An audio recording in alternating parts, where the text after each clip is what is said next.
Les propriétés du col de l'utérus sont aussi synchronisées avec le cycle ovarien.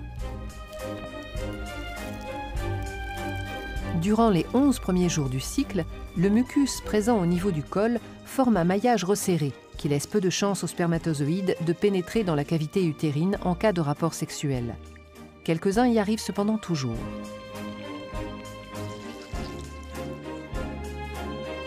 Dans les quelques jours autour de l'ovulation, du 12e au 16e jour environ, ce maillage se relâche. On dit que le mucus, ou glaire cervicale, devient filant. Il laisse passer les spermatozoïdes beaucoup plus facilement. C'est le moment où une fécondation a le plus de chances de se produire et de donner lieu à une grossesse.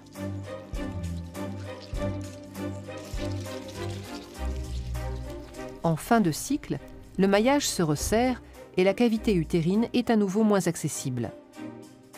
Le synchronisme des cycles ovariens et utérins ne doit rien au hasard. L'ovaire, au cours du cycle, sécrète en plus ou moins grande quantité 2 hormones dans le sang qui vont agir sur l'utérus, les œstrogènes et la progestérone.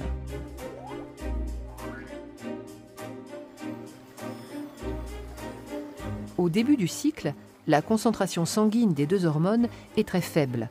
C'est ce qui cause les règles. Les œstrogènes sont surtout sécrétés pendant les 9 jours suivants. L'utérus réagit alors en régénérant sa muqueuse.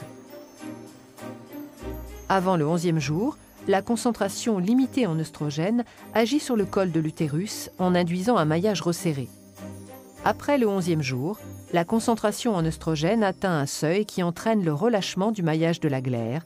Elle devient filante. Après l'ovulation, 14e jour, c'est surtout la progestérone qui est sécrétée.